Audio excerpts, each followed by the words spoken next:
नमस्कार, आप देख रहे हैं हल्ला बोल। आपके साथ मैं हूं अंजना ओम कश्यप। आज बिहार में दूसरे दौर का मतदान अब समाप्त होने वाला है। जी हां, 6 बजे तक के लिए मतदान करने के लिए प्रावधान था। इस बीच आपको बता दें, शाम 5 बजे तक लगभग 51% के आसपास वोटिंग हुई थी।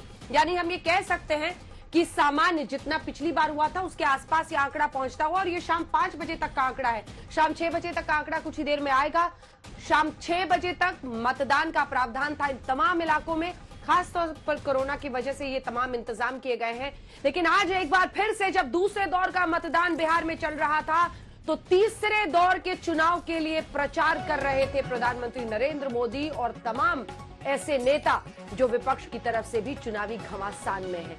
प्रधानमंत्री नरेंद्र मोदी ने एक बार फिर डबल युवराज और जंगल राज दोनों की ही कहानी सुनाई और वोटर को आगाह किया। भारत माता की जय की भी बात हुई और जय श्री राम की भी। ये रिपोर्ट पर चर्चा की शुरुआत। बिहार में जो वायदा किए वो वायदे नहीं पूरे हुए, न पूरा करने की कोशिश की। महागठबंधन सब जगह से जीत रहा है, पूरा रिपोर्ट है हमें। आस्था है प्रधानमंत्री नरेंद्र मोदी में, आस्था है बिहार के मुख्यमंत्री नीतीश कुमार में। अहंकार तो खैर बड़े बड़े लोगों का नहीं रहा, तो मुख्यमंत्री क्या चीज है। बिहार में लोकतंत्र के त्योहार के दूसरे पड़ाव में कई रंग दिखे। कोरोना की चोट के बावजूद कहीं वोटरों की लंबी कतारें दिखी, तो कहीं बुजुर्गों में वोट डालने को लेकर गजब का उत्साह दिखा।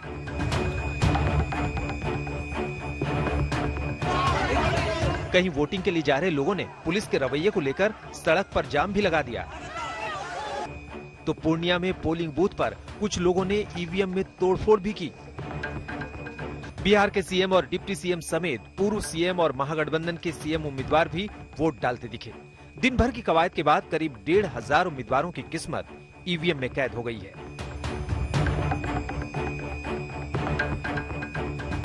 बिहार का चुनाव का मुद्दा बहुत साफ है। अशांति, असुरक्षा, अपहरण या विश्वास, सुरक्षा और विकास का आग्रह, यह मुद्दा है। आज बिहार के लोग पढ़ाई, दवाई, कमाई, सिंचाई, महंगाई और सुनवाई और कार्रवाई वाली सरकार को चुनना चाहते हैं। दूसरे चरण के मतदान के बीच तीसरे फेज की वोटिंग के लिए दिन भर जोर आजमाइश चलती रही। पीएम मोदी ने अररिया के फारबिसगंज और सहरसा में लोगों को संबोधित किया और महागठबंधन पर जोरदार वार किया।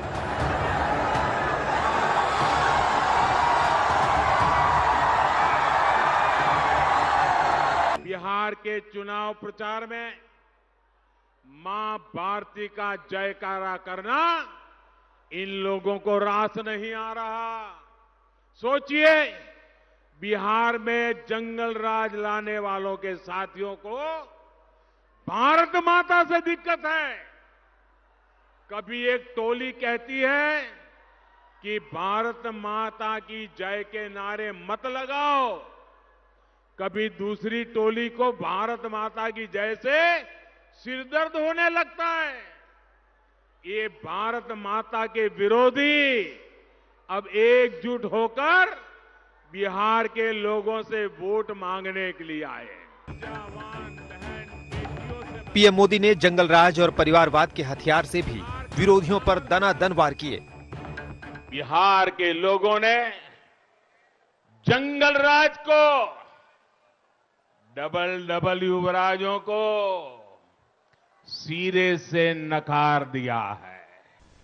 आज बिहार में परिवारवाद हार रहा है, जनतंत्र फिर से जीत रहा है। उधर कटिहार में राहुल गांधी ने भी रैली की और बीजेपी पर वार किया। नीतीश जी ने और नरेंद्र मोदी जी ने मिलकर बिहार को लूटा है, बिहार के किसान को मारा है, पीटा है, कुचला है, बिहार के छोटे दुकानदारों को नष्ट किया है।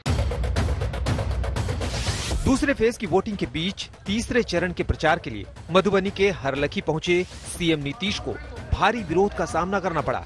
एक शख्स ने मुख्यमंत्री पर प्याज और ईंट के टुकड़े फेंके। वर्ग के लोगों को दे रहे हैं और खूब फेंको, खूब फेंको, खूब फेंको, खूब फेंको, छोड़ दीजिए, माता की। दूसरे फेज की 94 सीटें एनडीए के लिए काफी अहम है।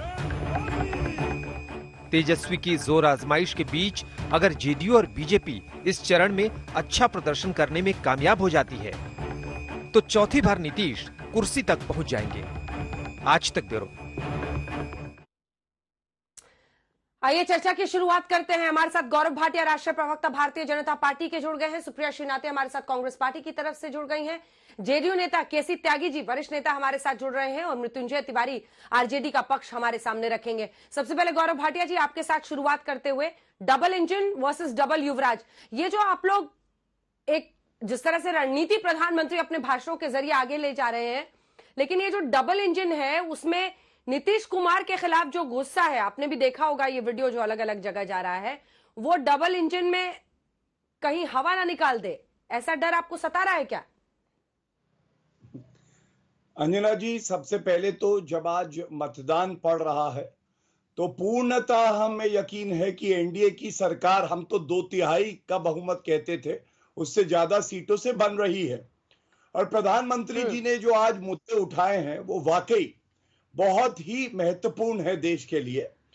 आपने मुझसे कहा नीतीश कुमार जी के लिए गुस्सा है। नीतीश कुमार जी तो 15 साल मुख्यमंत्री रहे हैं। आज प्रधानमंत्री जी ने परिश्रम की भी बात करी तो मैं शुरुआत उसी से करता हूं। कांग्रेस की अध्यक्षा कौन? सोनिया गांधी। चुनाव एक मौका होता है जनता से संपर्क साधने का। सोनिया गांधी ने कितनी रैली करी आप बताइए मुझे? 0 करी। उसके बाद डॉक्टर मनमोहन सिंह का नाम है स्टार प्रचारक की लिस्ट में, कितनी रैली और संपर्क करी जनता से? 0 किया। राहुल गांधी, ये वो आलसी हैं कि इनके मुंह पे अगर मक्खी बैठ जाए तो जनता से कहेंगे हटा दो, जनता से संपर्क नहीं करेंगे। और मेरी जानकारी सही है तो केवल 6 रैली इन्होंने करी। उसके बाद मीरा कुमार, प्रियंका गांधी वाड्रा और गुलाम नबी आजाद, इनके नाम थे, इन्होंने भी कोई रैली नहीं करी। ये क्या दर्शाता है? ये दर्शाता है कि जंगल राज के साथ साथ भ्रष्टाचारी जो वंशवादी हैं वो चाहते ही नहीं कि वो जनता से संपर्क साधे। और सही कहा आज मोदी जी ने, भारत माता की जय से हमारी प्रधानमंत्री जी की रैली और जब राष्ट्रीय अध्यक्ष नड्डा जी जाते हैं या राजनाथ सिंह जी जाते हैं तो शुरुआत होती है। एक भावनात्मक रिश्ता है हमारा जनता के साथ, चाहे बिहार में हो चाहे पूरे देश में हो। आपने कभी सुना है भारत माता की जय के नारे लगाए कांग्रेस वाले? हाँ, राजस्थान का चुनाव याद है मुझे, जहां पे एक कार्यकर्ता ने, बेचारे ने भारत माता की जय कर दिया था तो उसको डांटा, उसको पीछे से टिपियाया और कहा सोनिया माता की जय बोलो, भारत माता की जय क्यों बोल रहे हो? तीसरी बड़ी बात, हम सब जानते हैं किस तरह से सुप्रिया जी जवाब देना चाह रही है। भाइयों को एसिड में जला दिया गया, मार दिया गया। आज सुशासन का राज है, चाहे वो जीएसडीपी हो चाहे और आंकड़े हो, विकास बिहार तक पहुंचा है, बिजली सड़क पानी पहुंची है, इसीलिए बिहार की जनता हमारे साथ। सुप्रिया जी जवाब दीजिए। 2 मिनट 35 सेकंड भाजपा के प्रवक्ता बोले, आपने उनसे सवाल पूछा था डबल इंजन का। सच तो यह है ये विफल इंजन है, इसकी हवा निकल चुकी है। इन टायर्ड लोगों को बिहार इस बार रिटायर करेगा। मेरा सिर्फ इतना कहना है कि बहुत बड़ी बड़ी बातें हो रही हैं। यहां पर पूछा जा रहा है किसने रैली करी किसने नहीं करी। बिहार का मुद्दा क्या है आज?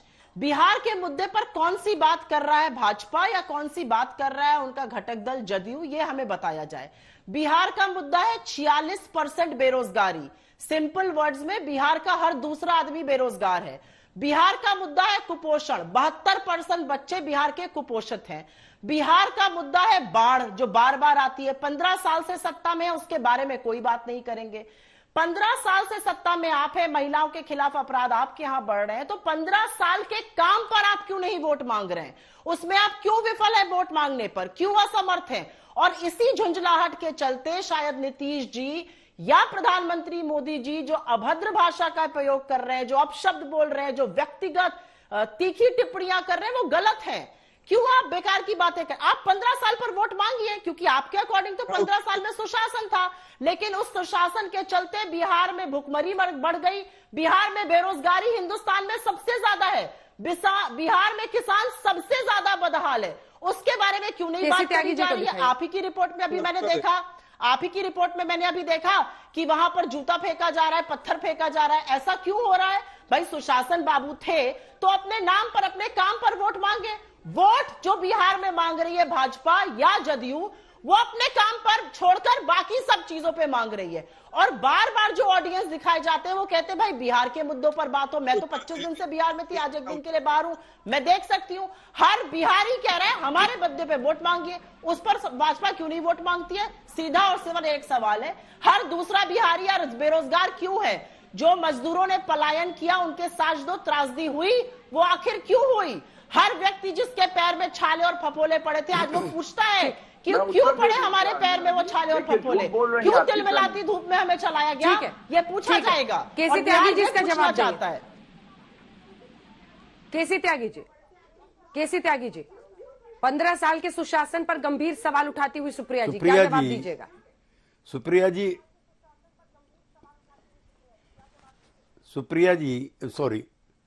अंजना जी, खाली बिहार से पलायन पिछले 15 वर्षों में हुआ है, इन आंकड़ों पर किसी दिन कभी भी मैं बहस करने के लिए तैयार हूं। बिहार में इन 15 सालों से पहले जो 15 साल थे और उससे भी पहले का जो कार्यकाल था सुप्रिया जी की पार्टी का, इंडस्ट्रियलाइजेशन का प्रोसेस समाप्त हो चुका था।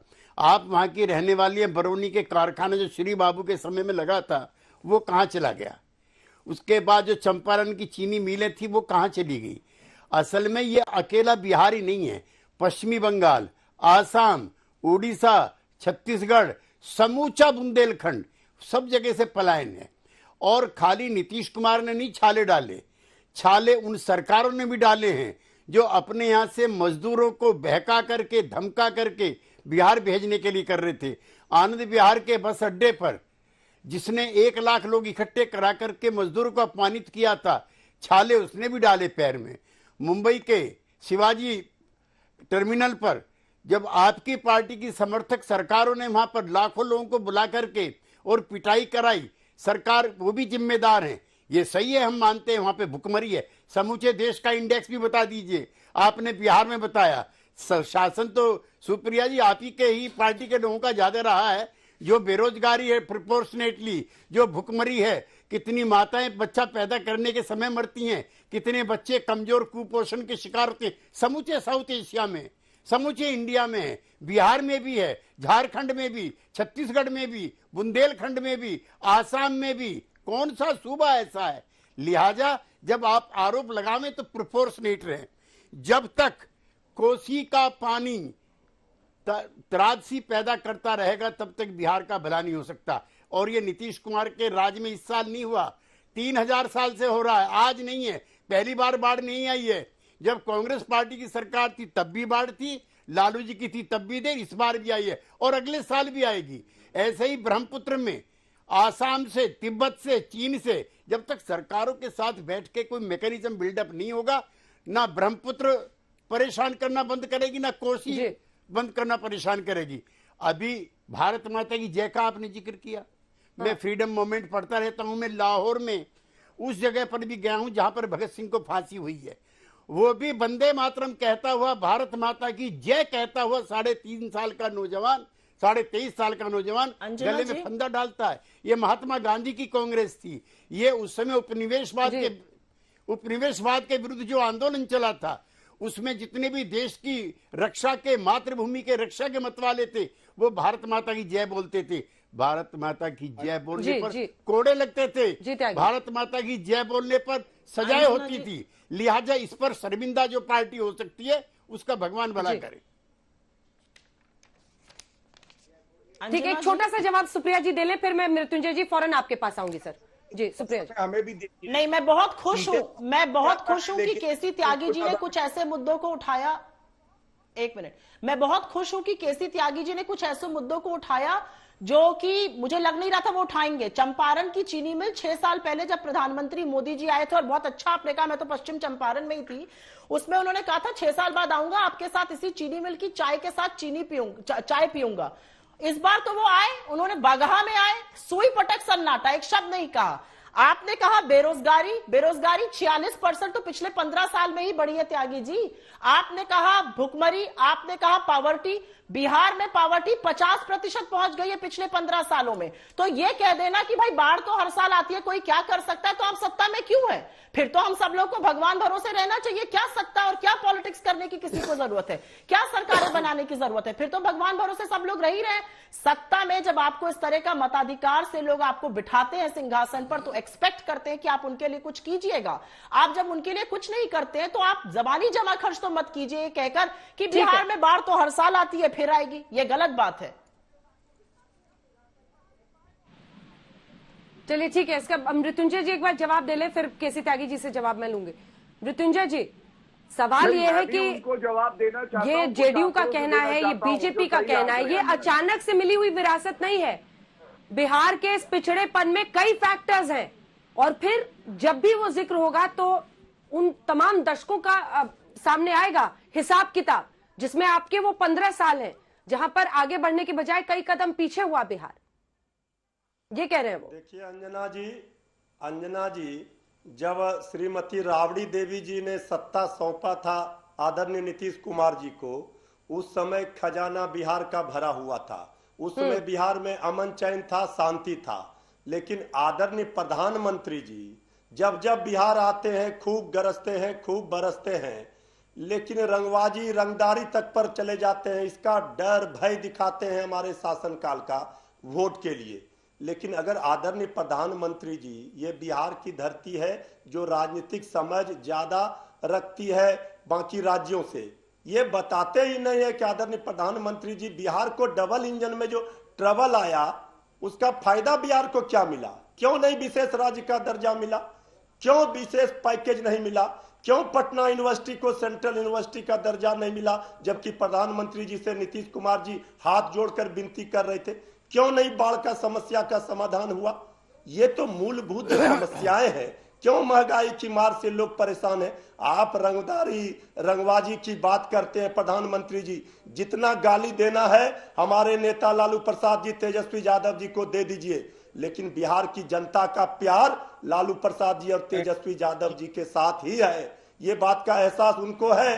प्रधानमंत्री जी असली मुद्दे पर बात नहीं करते हैं। तेजस्वी यादव जी का जो सुनामी देख रहे हैं, जो जिस तरह से प्यार जनता तेजस्वी यादव जी पर लुटा रही है, जनता के दिलों पर जब राज तेजस्वी यादव कर रहे हैं, तो ये कह रहे हैं डबल युवराज। अरे कितना गाली देंगे? बिहार के जनता को चाहिए पढ़ाई, कमाई, दवाई, सिंचाई, सुनवाई, इसी की लड़ाई है। इस पर न बात करें प्रधानमंत्री जी। ये चुनाव हार रहे हैं। 10 नवंबर को तेजस्वी यादव की सरकार बनने जा रही है। ये बिहार की जनता ने अपना फैसला अंजना जी लॉक कर दिया है। जी जवाब दीजिए। आप लोग को भी आभास हो गया। डबल इंजन का फायदा क्यों नहीं होता बिहार को? ठीक है, ठीक है, डबल इंजन का फायदा क्यों नहीं होता? ये 3-4 मुद्दों को गिनाकर उन्होंने पूछा है और दावा है कि 10 को उनकी सरकार बनेगी। देखिए, जैसे ही नरेंद्र मोदी जी कहते हैं डबल इंजन की सरकार, ये थर थर कांपने लगते हैं, क्योंकि डबल पंचर साइकिल बैठी थी उत्तर प्रदेश में भी। 2 डबल युवराज वहां पे भी थे। क्या हुआ हमने देखा था। और महागठबंधन की तो क्या बात करूं, एक तस्वीर है, देखिए, ऐसा लग रहा है कि फायदा क्या हुआ ये ना बताइए। अंजना जी पूछ रहे हैं फायदा क्या हुआ डबल इंजन का। करा लीजिए अंजना जी, आपको इनको कंट्रोल करना पड़ेगा। जंगल राज नहीं भाई, नहीं कंट्रोल आप जंगल राज पर तो बहुत बोलते हैं, ये डबल इंजन पर बोलिए ना। फायदा क्या हुआ? विशेष राज्य का दर्जा कहाँ है? ये देखिए, एक और नहीं चुप होंगे भाई। अब मेरा सवाल है, आप जवाब नहीं दे रहे हैं। अरे तिवारी जी सवाल पूछेगा तो जवाब भी तो सुनना होगा ना। चुप होंगे क्या? गुंडागर्दी है? तिवारी जी गोली मार दोगे क्या? गोली मार दोगे? अरे भाई आप शुरू में सबकी बात सुनते हैं, एक बार बोलते हैं तो फिर उसके बाद चुप ही नहीं होते हैं। तिवारी जी, मृत्युंजय जी प्लीज देखिए सर, सारे वरिष्ठ लोग बैठे हैं, एक एक करके बोलते हैं, एक एक करके बोलते हैं। सवाल का जवाब पूछिए।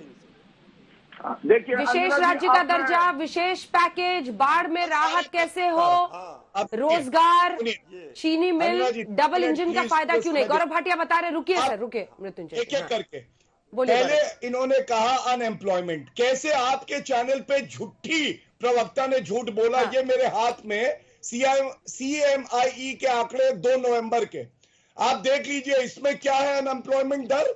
बिहार की इसमें दर है 9.8%। और आपको मालूम है राजस्थान की क्या है? 24.1। झूठी प्रवक्ता पंजाब की है 9.9, बिहार से ज्यादा। झारखंड की है 11.8। तैयारी करके आइए, कभी झूठ ना बोलिए, झूठों को जनता माफ नहीं करती। दूसरी बात, इन्होंने कहा महिला अस्मिता। अरे महिला अस्मिता हम देखते हैं क्या होता है कांग्रेस में, लेकिन आंकड़े दे देता हूं। एनसीआरबी डेटा मेरे हाथ में है। आपको मालूम है सबसे ज्यादा क्राइम दर कहां है? राजस्थान में महिलाओं के लिए 110 जनसंख्या के अनुपात में। बिहार में कितना है? 32। राजस्थान में 5,997 रेप हुए एक साल में, और कोई राजनीतिक गिद्ध राहुल गांधी या प्रियंका वाड्रा गांधी वहां नहीं गया। तीसरी बात, बिहार की जनता भूली नहीं है कैसे नक्सलवाद वहां फैला हुआ था। सत्ता का सुख भोगने के लिए माले के साथ गठबंधन कर लिया इन लोगों ने। कहते हैं ये भटके हुए भोले भाले क्रांतिकारी हैं। छत्तीसगढ़ में भी इन्होंने ऐसे ही कुछ बयान दिए थे। यहां नरेंद्र मोदी जी, नीतीश जी सफाया कर रहे हैं नक्सलवाद का। ये कहते हैं ये भोले भाले भटके हुए क्रांतिकारी हैं। चौथी बात, मैं आपको आंकड़े देता हूं किस तरह से बिहार सुधरा है, और ये आंकड़े नोट करिएगा। जीएसडीपी दर जब हम आए 15 साल पहले तो 3.9 थी, 11% हो गई।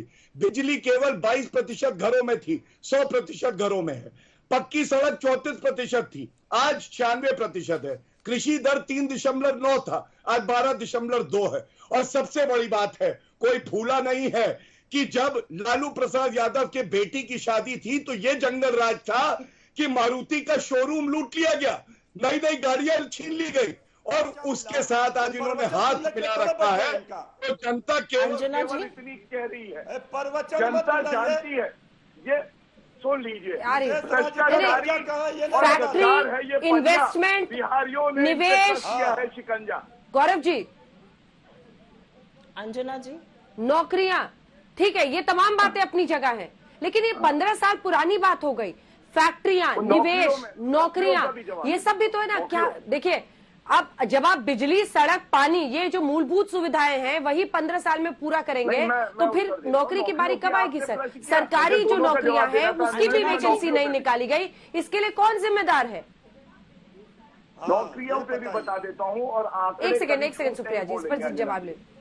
हाँ, नौकरियों पे अब केवल आपने नौकरियां, अरे सर आंकड़े तो मैं उत्तर दे रहा हूँ, ये नाराज मत होइए। आज के हम लोग भी तो फील्ड में गए ना सर। चल रहा है हर जगह युवा नौकरियों की बात कर रहा है। इसकी गंभीरता को समझिए। 10 आंकड़े आप उधर से उछाल दीजिए, 10 आंकड़े कोई और उछाल देगा, लेकिन नौकरियों को लेकर जो परिस्थितियां बनी हुई है, और मैं ऐसा नहीं कह रही हूँ कि सिर्फ बिहार में है, तमाम राज्यों में हम लोग जाते हैं, लेकिन ये कोरोना के बाद का काल है और इस वक्त बहुत ज्यादा परेशानी है, बहुत ज्यादा परेशानी। युवाओं के लिए सबसे बड़ी दिक्कत यही है, सारे नौकरी की बात करते हैं। वो याद है, तीसरा भाई चश्मदीद गवाह था, उसको भी मार दिया था। क्या मैंने गलत बोला बताइए? लेकिन नौकरियों पे मैं बता दूं, जब 15 साल लालू प्रसाद यादव और आरजेडी की सरकार थी तो केवल 95,000 नौकरियां सरकारी मिली थी। हमने 6.5 लाख से ज्यादा नौकरियां दी हैं, और हमारा संकल्प पत्र कहता है 19 लाख रोजगार के अवसर देंगे। ये हमारा संकल्प पत्र है, और इसीलिए इनको परेशानी है कि भाई 19 लाख रोजगार के अवसर मोदी जी हैं तो वादा निभाएंगे, और ये लोग जानते हैं इनकी सरकार आने नहीं वाली है, तभी चिंतित है, इधर उधर दौड़ रहे हैं। पिछलग्गू कांग्रेस जिनको मैं बुलाता हूँ 70 सीटों पे चुनाव लड़ रही है, आज उनकी राजनीतिक हैसियत क्या है? सुप्रिया जी जल्दी से जवाब, ब्रेक का टाइम हो रहा है। मैं सिर्फ इतना कहना चाहती हूं कि मैं एक्सपेक्ट भी नहीं कर रही थी कि जो भाजपा के प्रवक्ता हैं वो कुछ भद्र भाषा में डिबेट कर पाएंगे। जब इनके आका ही नहीं कर पा रहे तो ये कैसे करेंगे? कुछ चीजें क्योंकि रटे रटाए आंकड़े सबको मिल गए भाजपा में, और वही आके वो बोलते हैं। आपने कहा नौकरी की बात, सुशील मोदी जी जो डेप्यूटी चीफ मिनिस्टर पिछले 15 साल से, उन्होंने कभी वक्तव्य दिया था जिसमें उन्होंने कहा था अरे नौकरी देने लगेंगे तो कैसे विकास होगा बिहार का। वो सिंपल सवाल नहीं समझते कि जब नौकरी होगी तभी विकास होगा, नौकरी के बिना कोई विकास नहीं होता है, पहली चीज। और दूसरा, एक छोटा सा आंकड़ा है जिसका भाजपा के पास या जदयू के पास कोई जवाब नहीं है। बिहार के किसान की औसत आय 3,000, मैं तो आपके बीच में नहीं बोली थी, आपने इतना बड़ा प्रवचन, अरे तो झूठ पे आप तो इतना बड़ा प्रवचन दे रहे थे, मैं आपके बीच नहीं बोली थी। आंकड़ा क्या कहता है? अरे भाई गौरव जी उनको पूरा करने दीजिए, उनसे बहस नहीं करना चाहते। तो मैं बीच में नहीं बोल रहा हूँ। ठीक है, दूसरे दौर का मतदान खत्म हो चुका है बिहार में। 3 दौर में ये मतदान होना है। 7 को वोटिंग होनी है और 10 को नतीजे सामने आएंगे। लेकिन आज दूसरे दौर का जब मतदान हो रहा था, तीसरे दौर का प्रचार हो रहा था और इस चुनावी प्रचार में जबरदस्त घमासान, डबल इंजन का भरोसा वर्सेस डबल युवराज पर प्रहार, यही था वो पूरा एक तरह से अंदाज जिसमें आज तमाम पार्टियों ने चुनाव प्रचार किया है। सुप्रिया जी, चूंकि आपकी बात ब्रेक के पहले रुक गई थी, आप कह रही थी देखिए नौकरियों पर जो आंकड़े हैं, पहले 40% से ज्यादा बेरोजगारी का आंकड़ा दिया गया, जिसको तेजस्वी यादव ने भी ट्वीट किया। अब उसको रिफ्यूट करते हुए बीजेपी अब 9% के आंकड़े पर लाई है। कृषि दर को लेकर आप एक सवाल पूछ रही थी, आप अपना सवाल पूछ लीजिए। लेकिन सवाल यही है कि आंकड़े इधर से उधर फेंके जाएंगे, लेकिन जो जंगल राज वाले प्लैंक पर बीजेपी और एनडीए चल रहा है, आपको एहसास है कि वो भारी पड़ सकता है? क्योंकि कई लोगों में जिन्होंने वो पीढ़ी जिसने उस राज को देखा है, वो वाकई उससे डरती है, वो नहीं चाहती है कि उस तरह से जंगल राज फिर से हो। अंजना जी, सच तो यह है कि अगर 15 साल हमने लग के काम किया और वाकई में सुशासन किया है और सुशासन का ढोंग नहीं ओढ़ा है, तो हमें तो अपने काम के नाम पर वोट मांगना चाहिए। पता नहीं भाजपा और जदयू उस पे क्यों नहीं मांग रही है। 15 साल को ब्लैंक कर दिया गया, उसके 15 साल पहले की आप बात कर रहे हैं। आप डरा धमका के क्यों वोट मांग रहे हैं? आपने कृषि के मुद्दे को उठाया। मैं उसके पहले एक और बात बताना चाहती हूं, क्योंकि बेरोजगारी की बात हो रही थी। 46% पीक बेरोजगारी थी, जबकि ऑल इंडिया एवरेज 24% का था। ऑल इंडिया एवरेज अभी 6.7% है, बिहार में भी 12% है। बिहार में सीएमआई का सिलेक्टिव कोटिंग मत करिए, निरंतर बेरोजगारी बढ़ रही है। लेकिन मैं किसान की बात करूंगी, क्योंकि बिहार में ज्यादातर लोग खेतीहर हैं। बिहार में एवरेज आय एक किसान की 3,500 रुपए है। ऑल इंडिया में यह सबसे कम है। पंजाब जैसे प्रदेशों में यह 12,000 है। ऐसा क्यों है? क्योंकि बिहार में 82% क्रय केंद्र बंद हो गए हैं। बिहार में सरकार खरीद नहीं करती। अभी पिछली रबी में 1% गेहूं खरीदा गया है। तो ऐसा होने से किसान की हालत बदहाल होती जा रही है। 7 में से 6 सीमांत किसान कर्ज में डूबे हुए हैं, लेकिन कर्जा माफी की बात नहीं होगी। आखिर बिहार में कृषि पर सबसे कम बजट क्यों है, ये तो पूछेगा बिहार, और इसका जवाब तो नीतीश जी को देना पड़ेगा। और मोदी जी जो सारे देश को इसी रास्ते पर ढकेलना चाहते हैं, उनको देखना चाहिए कि बिहार के किसान कितने बदहाल हो गए, क्यों आप बाकियों के साथ ये कारनामे करना चाहते हैं। एक बार केसी त्यागी जी जवाब दे ले इसका। केसी त्यागी जी एक बार जवाब दे ले, फिर आइएगा गौरव त्यागी जी। मैं भाजपा के विनम्र प्रवक्ता मृत्युंजय जी और सुप्रिया जी दोनों को चुनौती देता हूं आपके चैनल पर। आज एक भी आत्महत्या बिहार में अगर किसान ने की हो, उस किसान का नाम, जिले का नाम और तहसील का नाम मुझे बताया जा, और मैं चुप हो जाता हूं। एक सिंगल पंजाब में आत्महत्या हो रही है। के बाद ही किसान मैं सबसे रिच इलाके से आता हूं, मुजफ्फरनगर के किसान ने आत्महत्या की है। जब इस किसान आत्महत्या करेगा तभी उसका दुख आपको समझ में आएगा। बहुत ही ज्यादा मैं कल्चर्ड आदमी हूं। मैं सुप्रिया जी आपके उस सवाल का जवाब दे रहा हूं जहां किसान कर्जे में डूबा हुआ है, और ये तू मैं नहीं होती है। मैं माफ करना भाई, मैं थोड़ा सा डिफरेंट हूं इसमें, और आपसे बड़ा भी हूं, इसलिए मैं ये काम नहीं करता हूं, और आपके लिए मैं गर्म भाषा भी नहीं बोलूंगा।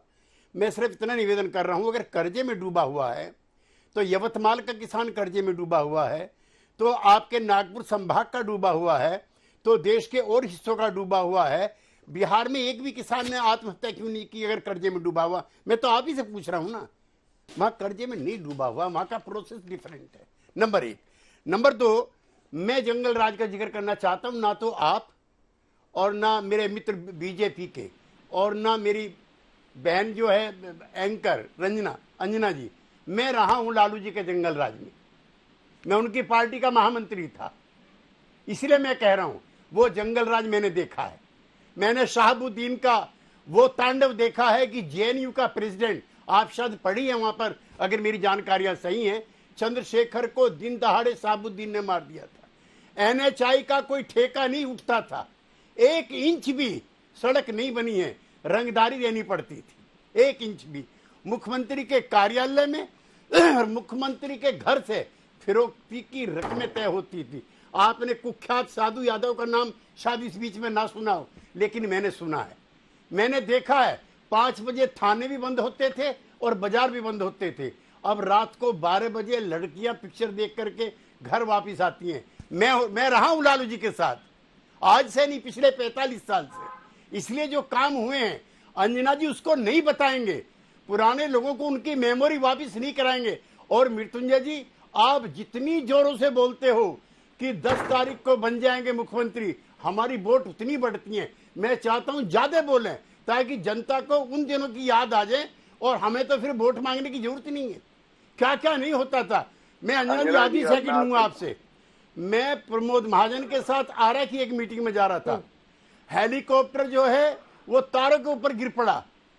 प्रमोद महाजन डर गए कि आज तो मर जाएंगे। उसने कहा चिंता मत कीजिए, ये तार जो है बिजली के खंभे के, ये कपड़े सुखाने काम आते हैं, उसमें बिजली हम लाए। एक घर बताइए, एक गांव बताइए मृत्युंजय जी जिस गांव में बिजली नहीं है, एक नेम 1 विलेज। और 2020 तक इसकी समाप्ति तक अंजना जी कोई घर नहीं होगा जहां जल नहीं होगा, कोई घर नहीं होगा। हाँ। हमने काम किए। अच्छा, नाराजगी हमसे अंजना जी क्यों है? दीजिए मृत्युंजय जी। क्योंकि हमसे उम्मीदें बेतहाशा है। उन्होंने किसानों के मुद्दे पर, बिजली के मुद्दे पर इनसे कोई उम्मीद नहीं है। ठीक है अंजना जी, हम केसी त्यागी जी का बहुत सम्मान करते हैं, बहुत सीनियर लीडर हैं। हम सिर्फ इतना पूछना चाहते हैं, अगर इन्होंने कहा कि लालू जी के साथ हम आपका बहुत करते हैं, इतना लालू जी खराब थे, तो फिर 2015 में लालू जी के साथ क्यों आए थे ये लोग? जेडीयू क्यों आई थी लालू जी के साथ? इतना अगर लालू जी खराब थे, पहली बात। दूसरी बात, इन्होंने तो हमारे बारे में सारा चीज कह दिया, ये भूल गए इन्होंने किनको किनको टिकट दिया। कल तक छोटे सरकार किनके साथ थे? गोपालगंज के अपराधी पप्पू पांडे को टिकट किसने दिया? मंजू वर्मा को टिकट किसने दिया? असमत लूटी गई मुजफ्फरपुर में बालिकाओं की। 700 करोड़ रुपए पटना में स्मार्ट सिटी के नाम पर खर्च हुए और गंदगी में पटना नंबर 1 कैसे बना? उद्घाटन के पहले पुल, पुलिये, तटबंध, बांध कैसे बह गए? चूहा कैसे शराब पी गया? इस पर त्यागी जी बोलते, आप सीनियर लीडर हैं, आप गाली दीजिए, हमारे शासनकाल पर सवाल खड़े कीजिए, लेकिन ये बताइए कि 2015 में आप किस मुंह से हमारे साथ सरकार बनाने आए थे? उस समय शहाबुद्दीन की पार्टी नहीं थी हमारी, उस समय जंगल राज की पार्टी नहीं थी। जिस समय आपको सरकार बनाना होता है हमारे साथ आ जाते छोटा सा जवाब ले लेते हैं त्यागी जी से, फिर गौरव जी आइएगा। जनता ने हमें 15 वर्षों का सजा दे दिया। हम 15 वर्षों से सत्ता से बाहर हैं। हम नया बिहार बनाना चाहते हैं। तेजस्वी यादव जी ने जो कल्पना की है युवा बिहार की, नए बिहार की तकदीर और तस्वीर को बदलने की, वो बिहार बनाने के लिए ठीक है, इसका एक जवाब दे रहे हैं। बिहार की जनता अपना भविष्य त्यागी जी इसका एक छोटा जवाब दे दीजिए। ठीक ठीक ठीक है तिवारी जी, एक सेकंड। त्यागी जी इसका छोटा सा जवाब, फिर मैं गौरव जी आपके पास। 2014 में हम एनडीए से अलग हो गए थे। 2014 में हम बीजेपी से अलग हो गए थे। हम बीजेपी में पराजित हुए। देश में अकेला एक नेता था जिसने उस पराजय को स्वीकार किया। किसी भी पॉलिटिकल पार्टी के आदमी ने स्वीकार नहीं किया। नीतीश कुमार ने इस्तीफा दे दिया। उसके बाद 2015 के चुनाव आए। हम इस चैनल पर स्वीकार करते हैं कि उस समय हम भाजपा के विरोध में थे और हम ऐसा मानते थे कि मोदी जी की पार्टी से अकेले नहीं लड़ सकते। लालू जी भी आए, कांग्रेस भी आई, हम भी आए और उन बैठकों में मैं लगातार जेडीयू की तरफ से नीतीश जी के साथ रहता था। नीतीश जी चुनाव लड़ना चाहते थे मिलजुल करके, जिसका नतीजा हुआ बिहार में 3 पार्टी सिस्टम है। जब 2 मिल जाते हैं तीसरा हार जाता है। 2005 में हम और बीजेपी मिले, 2010 में हम और बीजेपी मिले, आप हार गए। 2015 में हम और आप मिले, बीजेपी पराजित होगी। 2020 में हम फिर मिल गए, आप फिर पराजित हो गए। ये पलटी मार यही सबसे अच्छी चीज है सर आपकी। दिलचस्प यही है कि जेडीयू अपने बलबूते सरकार नहीं बना पा रही है पिछले सालों, लेकिन जिधर जाती है उधर जीत पक्की हो जाती है। एक बार गौरव जी से एक रिएक्शन ले लूं क्योंकि इस हिस्से में बना पा रहा है। आपके पास नहीं गई हूं, फिर सुप्रिया जी आपके पास आएंगे। ये बहुत इंटरेस्टिंग है। चलिए ठीक है 10 नवंबर तक का इंतजार है। गौरव जी जल्दी से इस पर रिएक्शन, जल्दी से इस पर रिएक्शन। जल्दी नहीं हो पाएगा, मुझे 1 मिनट का समय चाहिए होगा जीना जी। नहीं, और सबसे पहले मैं कहूंगा मैंने क्या मुद्दे उठाए। मैंने कहा अध्यक्षा कांग्रेस की जनता से संपर्क क्यों नहीं कर रही, उत्तर नहीं आया। मैंने अनएम्प्लॉयमेंट का डेटा 2 नवंबर का दिखा दिया जहाँ पे झारखंड में और राजस्थान में बहुत ज्यादा बेरोजगारी है, उस पर कोई उत्तर नहीं आया जब इनका झूठ पकड़ा गया। तीसरा जंगल राज की मैंने बात करी, उस पर भी नहीं बोले। लेकिन कृषि की इन्होंने बात करी, किसानों की करी। तो मैं बता दूं, भागलपुर में कृषि विश्वविद्यालय किसने बनाया? हमारी सरकार ने 270 करोड़ रुपए में 70 लाख किसान लाभान्वित हुए हैं, उनके खाते में सीधा रुपया गया जो बिहार से है। और भाषा के स्तर की बात करेंगे तो अच्छा नहीं लगेगा, क्योंकि ये किसने कहा था? मौत का सौदागर, बदतमीज, नाली का कीड़ा, बंदर, गंगू तेली, खून की दलाली, और उसके बाद झूठा चौकीदार चोर है और सर्वोच्च न्यायालय में माफी मांगी। ये कांग्रेस का चरित्र है। तो कृपया करके भाषा सही रखने का पाठ ध्यान आप पढ़ाइए। तीसरी बात, जो भी राष्ट्रीय मुद्दे होंगे ना, जब भी हम उठाएंगे, देश मजबूत रहेगा, अखंड रहेगा, तो चुनाव आएंगे और जाएंगे। देश को मजबूती दे रहा है तो नरेंद्र मोदी जी दे रहे हैं, लेकिन अनुच्छेद 370 पे चीन की मदद लेने पहुंच जाते हैं।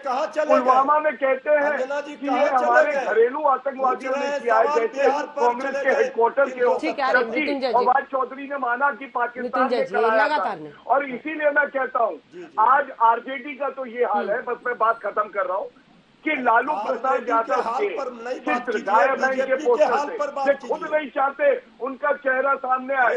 इतना बड़ा जंगल राज यहाँ पे था और कांग्रेस विपक्षी पार्टी बन के ऐसी पार्टी के साथ गठबंधन कर रही है जो भ्रष्टाचारी भी है, जो जंगल राज भी फैलाती है। तो सोचिए इन लोगों का क्या हाल तो बताइए।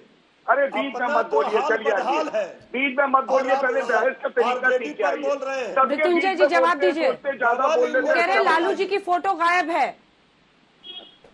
देखिए, जिन लालू जी के बारे में आप रोज बोलते हैं, जनता से सवाल वही घूम पर कर आता है कि क्या आज उनका खुद का बेटा शर्मिंदगी महसूस करता है उनकी लेगेसी पर, उनकी विरासत पर?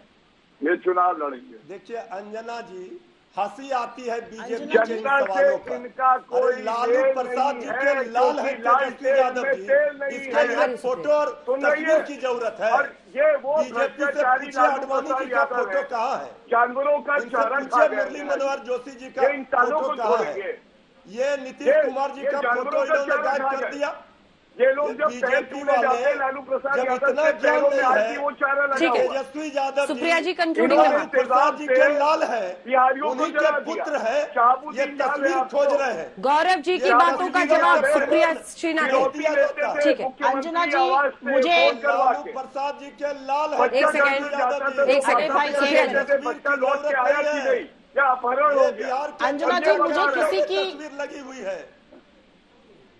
एक मिनट अंजना जी, मुझे किसी की बात का कोई जवाब नहीं देना है। मुझे ये पूछना है कि क्यों 8,700% वृद्धि हुई है बच्चों के अपहरण में? क्यों 737 केसेस अपराध के बिहार में होते हैं? 150% अपराध में वृद्धि हुई है नीतीश जी के सो कॉल सुशासन में। तो इनको पलटू राम कहें, इनको कुशासन कुमार कहें, या इनको अपराधी कुमार कहें, उसकी बात बताएं। और यहाँ वहाँ जाकर प्रधानमंत्री मोदी जी जबानी जमा खर्च करते हैं। त्यागी जी इसका जवाब देंगे। 15 साल पर करिए ना, क्या है 15 साल पर आपके पास हिसाब? क्या है आपका 15 साल? ठीक है, त्यागी जी इसका जवाब देंगे। आपने बहुत सख्त शब्दों का इस्तेमाल किया है, आपने बहुत सख्त शब्दों का इस्तेमाल किया है नीतीश कुमार के लिए। त्यागी जी से जवाब लेते हैं जल्दी से। बिल्कुल, अपना कुछ नहीं बताएंगे, कोई रिपोर्ट कार्ड नहीं। असल में कांग्रेस के कुछ प्रवक्ता चाहते हैं कि सोनिया जी के लिए, इंदिरा जी के लिए, सोनिया जी के लिए, राहुल जी के लिए इतनी ही खराब और गंदी भाषा इस्तेमाल की जानी चाहिए जैसी ये हमारे नेताओं के लिए करते हैं। तो सुप्रिया जी, आपके संस्कार में, मेरे संस्कार में नहीं है। With all my respect to your leaders, मैं कोई खराब बात ऐसी नहीं कहूंगा जो अपराधी कुमार और ये कुमार और वो कुमार। मैं कांग्रेस के खिलाफ सारी जिंदगी राजनीति करता रहा, लेकिन ये भाषा भी इस्तेमाल नहीं करूंगा। आप संस्कृत पढ़ी लिखी संभ्रांत दे रही हूँ, आप उसको काउंटर करिए। ये डेटा सब झूठ है। मैं बहुत विनम्रता से आपसे कह रही हूँ, अपराध का डेटा दे रही हूँ ना। 737 अपराध होते हैं रोज, बच्चों का अपहरण 8,700%। चलिए घमासान आज तो दूसरे पड़ाव पर ही पहुंचा है।